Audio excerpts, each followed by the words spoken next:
Gonna start now. Dang, I wish my shit.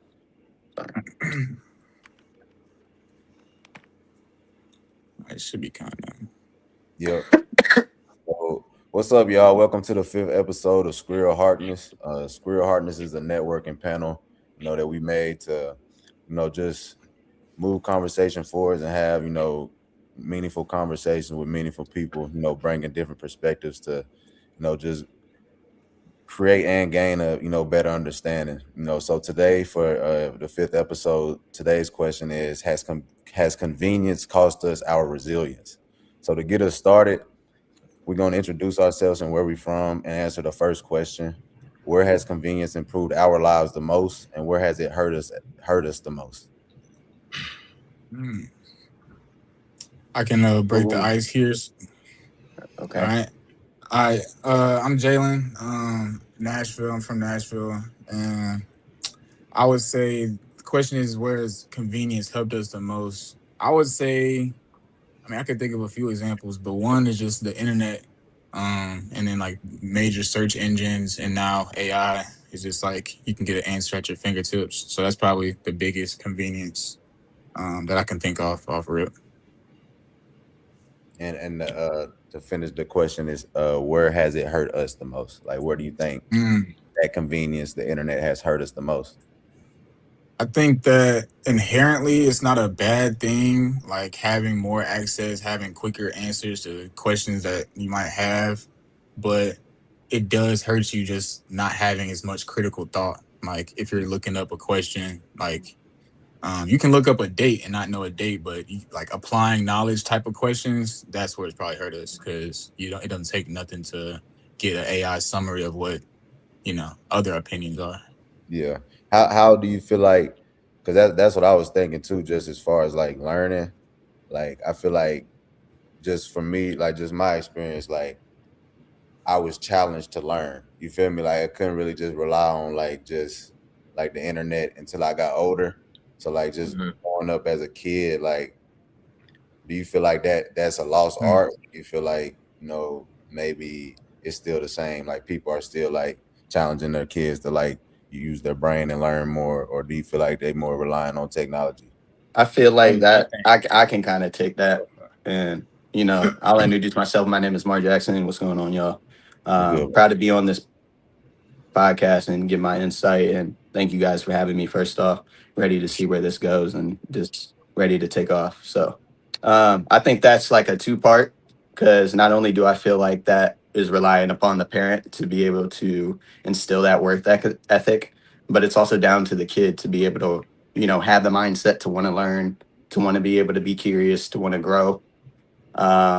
So I feel like it's two layers to that, but I feel like, as well as you guys said, like the internet, I didn't rely on till later in college, where I felt like I was already built upon that mindset where my parents were putting me in like summer classes, doing things that made me want to learn. So it wasn't just like uh, a easy crutch that I could use to just figure it out. Like I would use it as a tool more so to teach me and be like, hey, like where am I falling short? Teach me how I'm not able to figure this out rather than try to just use it to just get by. So I feel like there's two layers to that, but I could see how the internet is definitely a bad because I definitely abused it for sure. So I hear what y'all are saying. So I would say the internet as well. Okay. Um, personally, like if I'm talking about in general, by the way, Cameron Alexander from Baltimore, Maryland. Um, if I'm talking about in general, I think the kids today are growing up in a really digital age that is like, I think the digital technology aspect of it is like kind of overbearing, honestly. It's like kids are taking that into their real life. Like people are actually like using technology and becoming so consumed with technology that it's impacting their social life, interpersonal connection. I think we're losing that, honestly. I think we're losing the actual in-person connection. Um, People aren't as ready to go out to like I say like social gatherings. Like I think those have been less prominent. I would say after like 2020. I think right then and there, I think that really kind of catapulted the technology age and everybody kind of relying on technology a lot, to the point that it's become kind of just an everyday thing, like for everybody. Yeah. Not even just kids, but I think they are taking it to a different point where it's like they're creating whole lives on technology. And like the AI that's going on nowadays and like where it's going to be in a couple years. I mean, it's all really, I feel like it's through that generation where we're going to see a lot of that. I mean, more technology usage, definitely. But who And to knows what add they're to gonna that do, point, like hopefully. just to piggyback, like real quick, like that's a major point as well because like think of how many lawsuits there's been against social media companies and the rise of social media and how much we got exposed to during that rise of social media. And it's just like I feel like it's the same thing with AI and these kids. Like, yeah, we're seeing kids like develop and boom businesses at a young age, but at the same time, the behind that veil is like all the other negative effects of like these kids like True. forming these relationships with AI, making them their therapists, like becoming more anti-social and forming relationships with this AI because it's like they have the answers for them every time and it's just like they're there. So like they may be treating this like a real one-on-one relationship. So yeah, I feel like we're gonna definitely see lawsuits like that in the future as well. I feel like it also like from like just talking about resilience, like from a point of like mental and emotional resilience, I feel like it also hinders us like children just relying on like just like the iPad or their tablet because like a lot of Exactly. times like that's what they like parents resort to just giving them to like be quiet or like just to detach from something, but really like they could be missing out on like human skills that you would be learning like in a real environment. So I feel like that's for Yeah. sure a aspect that hinders us for sure and hurts us with the new era of Yeah, it. I just want to say one more thing. It's just like I feel like because of technology, we're even more trying to search for like instant gratification. Like because we can at our fingertips, like everything is at our fingertips. Like we can get any information we want. We can go just search up anything, AI, get answers to anything. Now kids don't even need to take tests. They can just AI, whatever. Yeah. I mean, and now it's become like a wearable thing. Like glasses can do it. Like you can't keep up. Yeah. I don't know how teachers are going to keep up and stuff like that with how fast technology is moving because there's always going to be something that you got to worry about with how we're raising our kids or how stuff is progressing because people aren't actually touching the curriculum or people aren't actually trying to learn themselves anymore. Facts. We're relying too much on AI because we want just something easy, something instant. And then that goes into convenience has cost us our resilience because we don't know how to bounce back from a hard time or like difficulty coming across an adversity because we're so obsessed with getting stuff instantly that we don't know how to deal with conflict. People don't deal with conflict well anymore. They go instantly into bashing somebody, like you see on comments, social media comments, like people go hate. People don't know how to deal with like somebody giving them constructive criticism. They instantly go back to let me bash at them again. So I think it just goes into that. I think technology and this whole thing like social media, instant gratification, it's all in the same mix. Other than the internet, what other conveniences do you think there are? I would Or what say this might. I think from a go ahead. No, keep going. I don't know. We might have the same one. We might all be saying the same one. I was gonna say, look, like iPhone messaging. That's one. Like let's not even think of the last 5 years. Like let's think last 10 years, last 100 years. Like also, but also last 5 years. Like Cam kind of alluded to it, but remote capabilities. So like instant gratification again, Instacart, Uber Eats, or just like Right. even jobs, or like kids, like they don't go even in outside anymore. dating. I still was get me and and you, dating, like, you bro. know. I was gonna say like just making Yeah, more money yeah. at our age, like the convenience of like having more money to at our disposal, and like True. knowing to be. I think long term in terms of resiliency, it's about having that mindset and shifting and being like, okay, I got to start thinking long term, and like for the longer days like ahead of me, like no storms ahead, like and just having kids, like you got to think about that future. So like I think about that. But just like having more money at your disposal, I feel like is definitely been kind of like not a rocky road, but it's just like got to make better financial decisions now that I'm older. If that Hey, makes I do sense. want Definitely. to say, I feel like most of these opinions, and I agree with it, but just to give a different perspective, is like, yes, like what is it? Convenience has made us less resilient, and I do think that a lot of the examples that we gave are examples that show cause and effect. Like, put in AI, and now people are less likely to critically think. However, most of, like, if you list all the things that I named, internet, AI, remote capabilities, iPhone messaging, things like that, those are tools that actually make things more convenient. We've actually talked about this too on other Harkness discussions, but like, if you, I think it's more into the user, it's more individually spoken. Like, if you can figure out the balance between, okay, here's where I can substitute grunt work or busy work for like maybe a more convenient option to get that step done, and then I take all those mundane tasks and I apply it. That application is an important step because that's where the magic happens. Like, you can't ask the internet to create this for you. You can ask it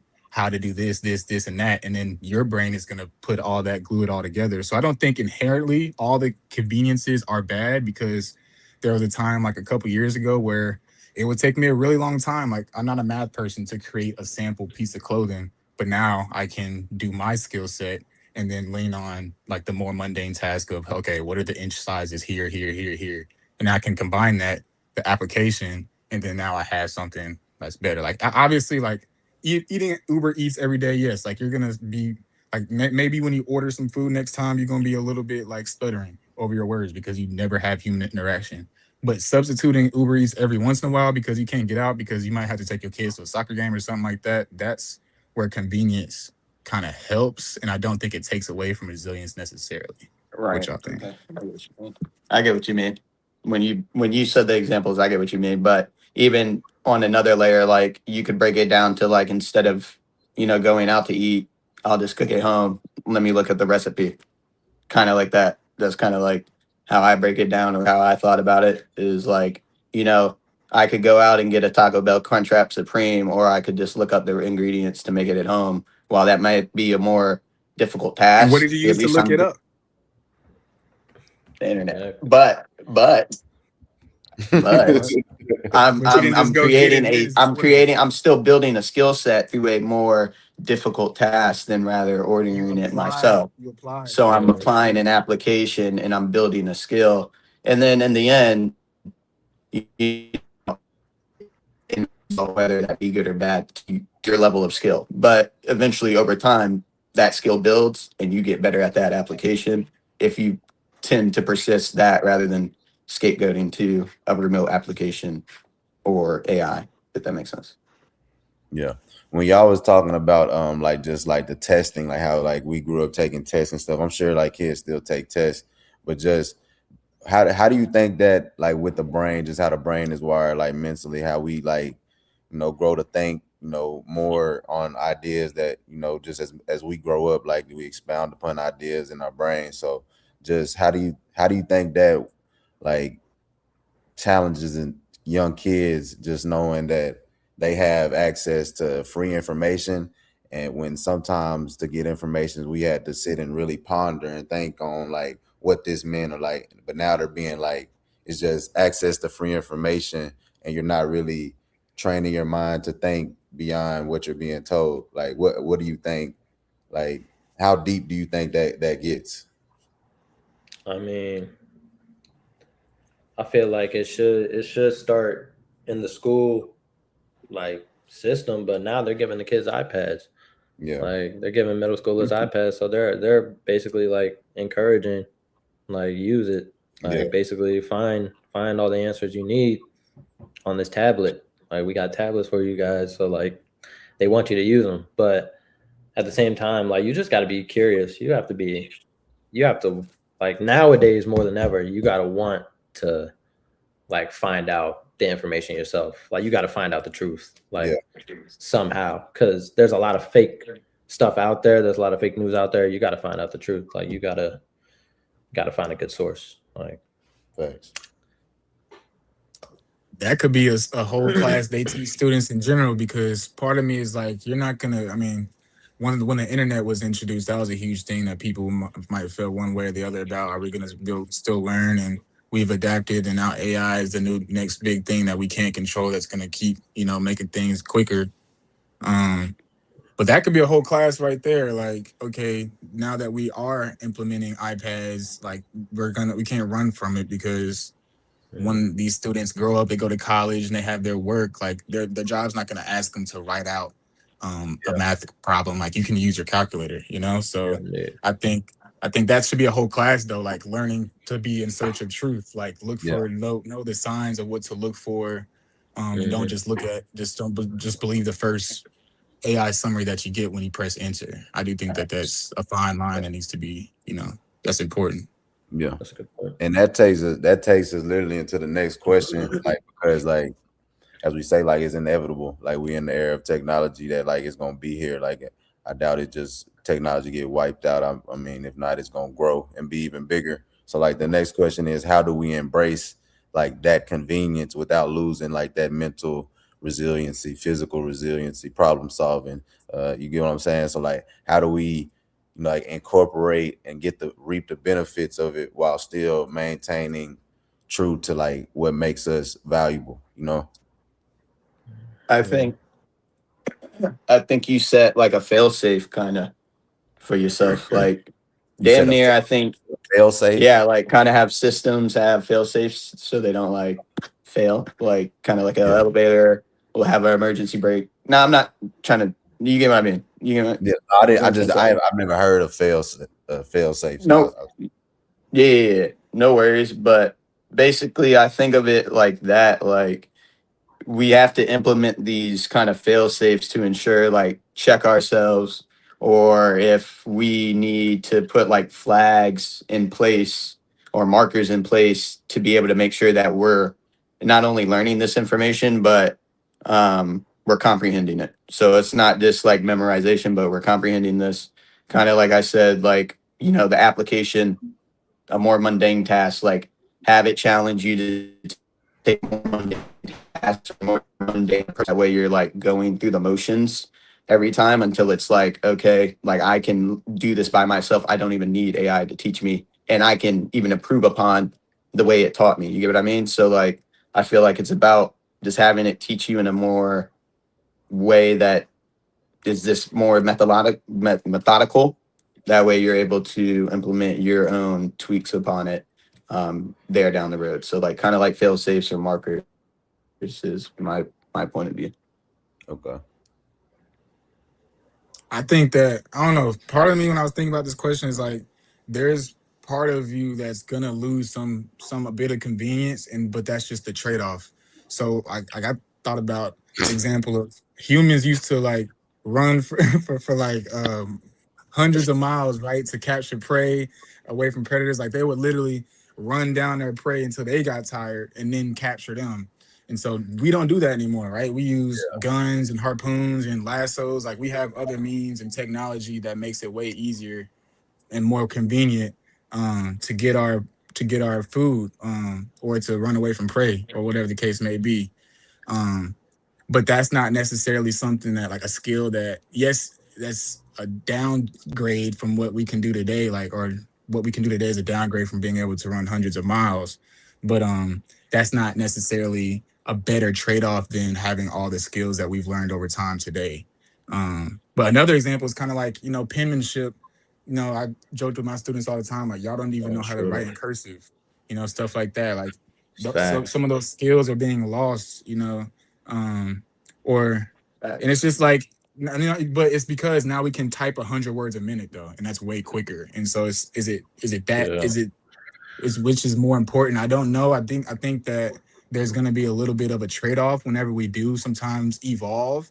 But look at human evolution. Like I think we are all fish or some shit like that. Like we can't swim anymore. We can't breathe underwater, but we're much greater than that today. Last example is kind of like I don't know, like college athlete, they still have to today. They struggle. They go through workouts. They're working all day. They do schoolwork, all these things. But there's a more of an element of convenience. Wesley, you could probably attest to this with the NIL deals. It's probably much larger. Some athletes, I don't know how it exactly works, but that's like another added component that maybe they don't have to struggle through. Is it better for an athlete to struggle through it? You got to ask an athlete. Some might say that made me stronger to get to where I was today. Some might say no, like that helped me focus on what I could focus on in school. So I think that there's going to always be a trade-off, and that it's more, like I said in the beginning, up to you to apply whatever that convenience is and just make sure that you're still like not just a robot. Yeah, that makes sense. Sure. Thanks. I mean, wait, what was oh, my bad. what was the question again? You know, How are you gonna like it's how do we it's embrace like, how are you convenience of the world without losing the resilience? You good, bro? It kind of like you kind of buffering a little. It's good though. I mean, yeah, like how to embrace the convenience. I mean, embrace finding knowledge that is needed. Like if we're doing a job, doing a task, like stuff that helps your workflow, stuff that makes you more efficient is always a great helper to your convenience of like doing a job. I don't think that, I mean, I think if you're using it correctly, you're not relying on it to kind of do all the problem solving for you, and you're using it to just kind of give you a little nudge, a little push. I don't think that is a negative use of technology. But then when you're kind of abusing it to do stuff that is out of your capability, but you're using it to try to pawn it off as your work, then we're getting into realms where it's like, all right, now you're trying to abuse it. You're trying to use it for bad. Like always use technology, AI, stuff like that for I mean, put it to good use, because there's so much that you can do that's bad with technology. So, I mean, I think that's one of the good things about having it as a convenience for, I mean, if we're talking about technology and internet, that is a good convenience without losing resilience. But yeah, Mark, when you said like fail safes, it kind of like reminds me like of like balance. Like I was gonna say like balance, because like at the end of the day, it's still artificial intelligence. You get what I'm saying? So like it's still not the same intelligence like that you should deem higher than yourself. You feel me? Like as far as like creativity, I feel like we as like just like we have a better ability to create, you know, as far as like ideas. Like AI is gathering information and like from everybody, but like is it can only create what is organic. told. You feel me? It's not organic. Like there's nothing. It can't be greater than what is already. You feel me? Exactly. Right. Responses. Because you are the response. You're the one who feeds it response. You have to realize you're a human. You're the one giving it giving it that information. So like balance for sure. And that's why I said fail safe. Like you just have to know when to like be like, okay, this is my method.